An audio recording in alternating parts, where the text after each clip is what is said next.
President Devan Shah, District Chairman Falguni Ben Mehta, office bearers of Inner Wheel Club on the days, all the Inner Wheel members and office bearers present here today, also from the other districts.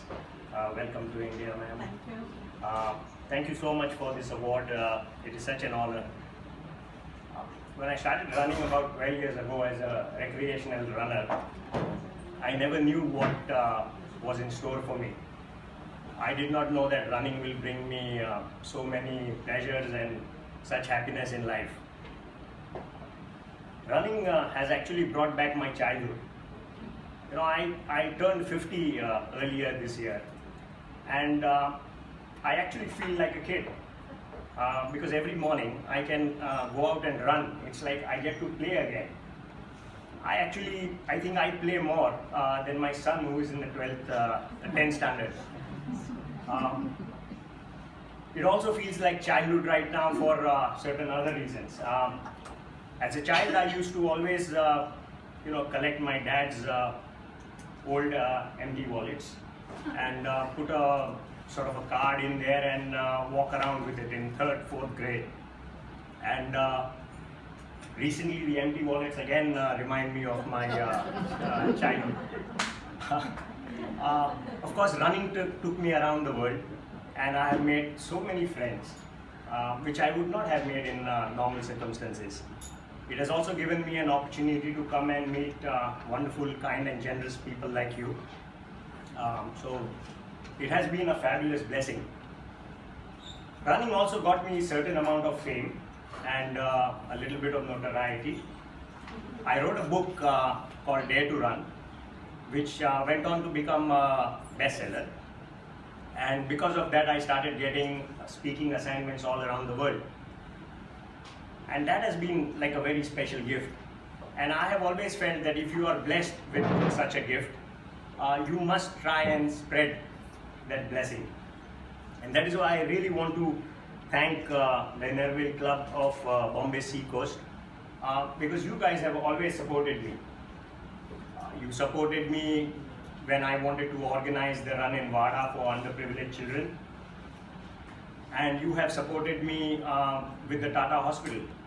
And so from the bottom of my heart, I want to thank all the Inner Wheel members who have helped me at Tata.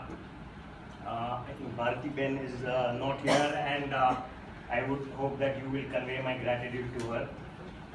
Dr. Malinder ji, Dr. Devangi, Mrs. Madhu Gupta, thank you all. It has been a great privilege to work with you at Tata. Of course, like Mrs. Gupta said, Tata Hospital has been a cause very close to my heart. And as she mentioned, I went there first because my dad, I needed advice for my dad. And I was always shocked, and I'm still shocked when I go there with what I see. Children who come there for treatment come from such impoverished backgrounds that the parents can hardly afford to treat them. And it is really heart-wrenching.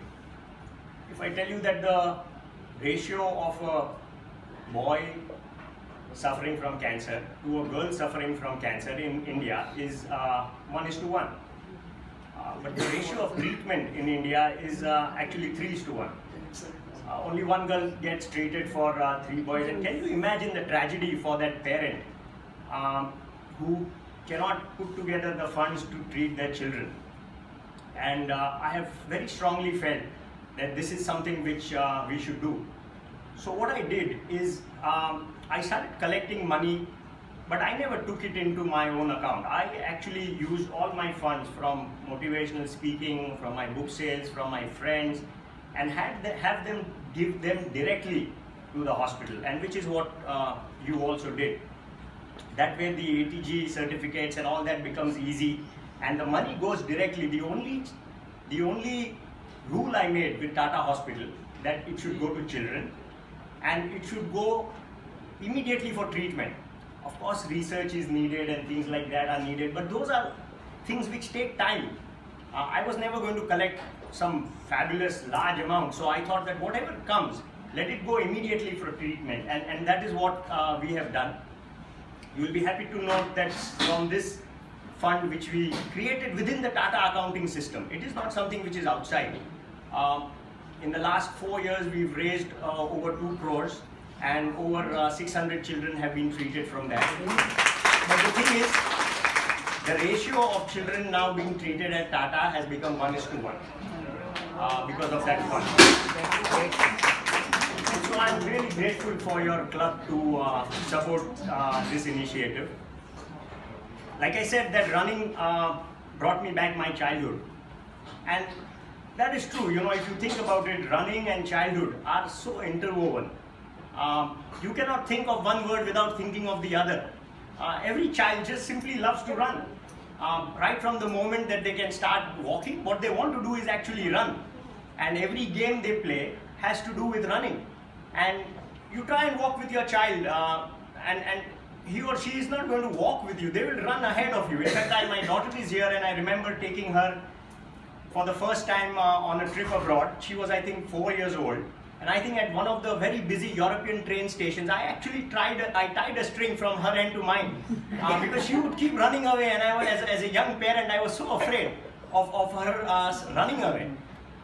But then when I go to Tata Hospital and I see these little kids, they sit there with that mask on their face because their immunity is so low. And they have undergone chemo, they have undergone massive surgeries, they have undergone blood transfusions, and it is so hard. And I look at them with needles in their small, fragile hands, and I think, what about their childhood? What about their joy? What about their play? What about their running? When will these kids be able to do all those things which I was able to do? And you know, in my book, I've written this story about from Greek mythology.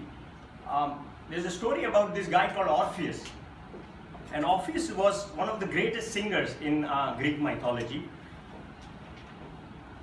Nobody could refuse when he sang. And whatever he sang, people had to do that. And then his beloved Eurydice passed away.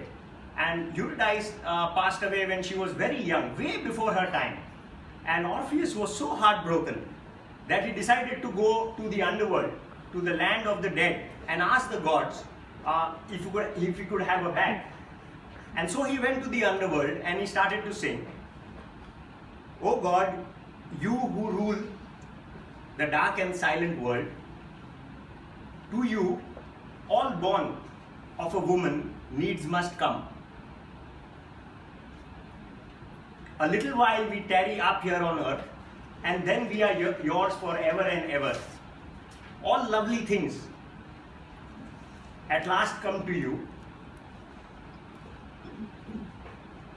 But I come to seek today somebody who came to you too soon. I only ask one thing, that you lend her to me." And this is unique because he understands that we will never live forever, that we are all here for a short time. But so he asks her to lend, not give. And he says that she will be yours when her lifespan is full. These are little kids. They are 5 years old, 10 years old, 15 years old. Means they are still buds. Their flower has not bloomed. And how can we not support them? And that is why we have to ensure that they can run, that they can play, that they can laugh, that they can be with their parents until their lifespan is full. And so this award which you have given me today, I would think of this as your promise to me. It is your promise that you will not forget the hospital, that you will continue to support the hospital, and that together we can make sure that every child there can run. Thank you so much. Thank you, Amita, and